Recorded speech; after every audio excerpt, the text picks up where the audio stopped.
अस्सलाम वालेकुम दोस्तों, मैं इंजीनियर तस्लीम अहमद नवाबगंजिया। आज हम बात करेंगे आलिम यानी सीनियर सेकेंडरी में ऑप्शनल सब्जेक्ट। आलिम सीनियर सेकेंडरी में बहुत सारे ऑप्शनल सब्जेक्ट रहते हैं। किसी के पास हिंदी रहेगा, किसी के पास मैथ रहेगा, किसी के पास जनरल साइंस रहेगा। अक्सर लड़कियों के पास होम साइंस रहता है, तो किसी के पास कुछ और रहेगा, किसी के पास तिब रहेगा। तो हम सारे सब्जेक्ट तो कवर नहीं कर पा रहे हैं, लेकिन जो हम सब्जेक्ट आज हम बात करेंगे जनरल साइंस का। तो जैसे हमने बात करी थी कि जनरल हिंदी हो जाती है, जनरल इंग्लिश हो जाती है, ऐसी जनरल साइंस। जनरल का मतलब होता है आम आम साइंस। तो आम साइंस जो नॉर्मल साइंस 12th में होगी स्कूल के बच्चों को, जो सीबीएसई या यूपी बोर्ड या किसी और बोर्ड के होंगे, तो उनके पास काफ़ी डिफिकल्ट होती है। लेकिन आपके सिलेबस में जनरल साइंस है यानी आम साइंस, तो आपको बेसिक ही पढ़ना होता है। तो मेनली आपके सिलेबस के हिसाब से मैं लास्ट में आपको दिखा दूंगा। वो लोग बोलते हैं सिलेबस के हिसाब से 8th क्लास यानी 8वीं की, 9वीं की और 10वीं की साइंस आएगी, जबकि आपका 12th है। और मेनली सवाल मैं जिस तरह देख पा रहा हूँ, आप भी डाउनलोड कर पाएंगे, डिस्क्रिप्शन पे लिख दूंगा कि पुराना पेपर जो है वो 8th क्लास की ही, मतलब 8वीं की क्लास से ही लिए आ रहा है। इसलिए मैंने मेनली 8वीं क्लास का ही कवर किया, और इतना टाइम भी नहीं है हम सारी चीज़ पढ़ पाएँ एक दिन में। तो हम जिस तरह साइंस होती है उसको 3 पार्ट्स में जोड़ा जाता है। फिजिकल साइंस यानी फिजिक्स, जिसको हम इल्म तबीयत भी बोल सकते हैं, या इल्म मैटर, इल्म मादर, मादी, ये सब होता है। जिसमें मादी मतलब मैटर के बारे में बातचीत की जाती है। तो उसमें भी अलग अलग 6 चैप्टर हैं आपके सिलेबस में। फसलों और जानवरों की पैदावार के बारे में देखना है, जरासीम के बारे में देखना है, मतलब माइक्रो ऑर्गेनिज्म जो होते हैं, मसनूई रेसे और प्लास्टिक, जिसको हम फाइबर प्लास्टिक के नाम से जानते हैं, ये सब चीज़ देखना है। हरारत, हीट, टेम्परेचर, ये सब देखना है। ऐसी कंबंसन है, फ्लेम, मतलब जलाने के लिए क्या क्या चीज़ें होती हैं, कैसे चलती हैं, तो वो सब इसमें पढ़ा जाएगा। हवा और उसके असरात, एयर एंड इफेक्ट। तो ये हमारे फिजिकल साइंस में हमें ये पढ़ना है 6 चैप्टर। फिर केमिकल साइंस यानी इल्म केमिया, जिसको केमिस्ट्री के नाम से भी जानते हैं, तो इसको हमें 4 चैप्टर पढ़ना है।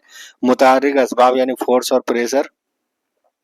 कारखानों और तब्दीलियात यानी फ्रिक्शन के बारे में देखना है। बिजली और इसका इस्तेमाल, इलेक्ट्रिकल एंड इट्स यूजेस, और मैग्नेट और इसके असरात। तो ये भी कुछ चीज़ें फिजिक्स से भी ली जाती हैं, तो ये इस तरीके से आपको देख लेना है। बायोलॉजिकल साइंस यानी इल्म हयातियात, जानवरों में नशोनुमा का निज़ाम यानी रिप्रोडक्शन इन एनिमल, वाला एनिमल में किस तरीके से पैदावार होती है, कैसे पैसे बच्चे पैदा होते हैं, वो सब देखना है। इंसानी निज़ाम हजम यानी हजम हजम कैसे होता है, इस बारे में इसमें बात होगी। कचरे का इंतजाम यानी वेस्ट मैनेजमेंट। तो इस तरीके के हमारे टॉपिक रहेंगे। इन सब टॉपिक में आप देख लेंगे, पढ़ लेंगे, इंटरनेट से भी अपने आप से, यूट्यूब से सर्च कर सकते हैं। बाकी ये ऊपर वाला लिंक है चैप्टर वाइज, आपको नेट खोलने के बाद आपको मिल जाएगा कि चैप्टर वाइज आप वो एनसीईआरटी डाउनलोड कर पाएंगे।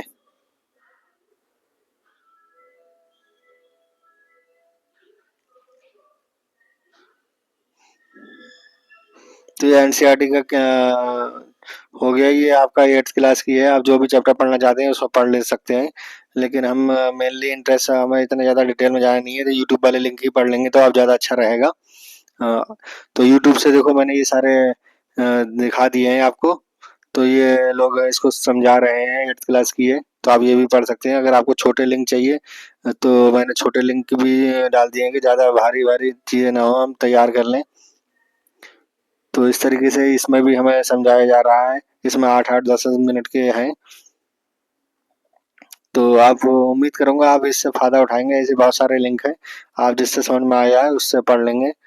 तो उर्दू में समझाया गया है, कुछ लिंक मेरे हिंदी वाले भी हैं, तो आप अपने हिसाब से फिर उर्दू में ही लिख देंगे, लेकिन आप समझ पाएँगे। तो उम्मीद करता हूँ ये वीडियो आपके लिए हेल्पफुल रहेगी।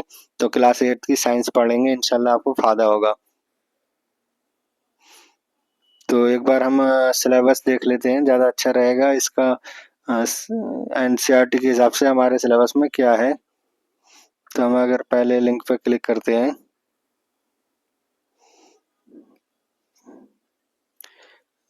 कंटेंट देखते हैं, तो ये ओपन हो जाएगा थोड़ी देर में।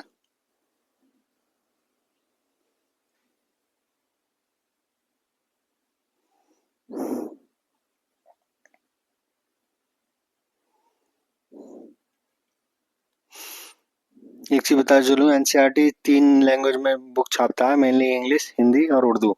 तो उर्दू की उतने वैल्यू एनसीईआरटी भी देता है, पूरे हिंदुस्तान में चलती है, लेकिन हम लोग हैं इसको इतनी वैल्यू नहीं दे रहे हैं।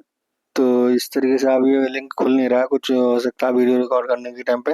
लेकिन आप लोग जब देख पाएंगे तो ये खुल जाएगा लिंक। तो अपने पीछे पुराने लिंक पे जाते हैं। ठीक है, तो उम्मीद करता हूँ ये वीडियो आपके लिए हेल्पफुल होगी। और मैं ये सारा लिंक वेबसाइट का जो alim2alam.blogspot.com है, तो ये लिंक आपको डिस्क्रिप्शन में मिल जाएगा।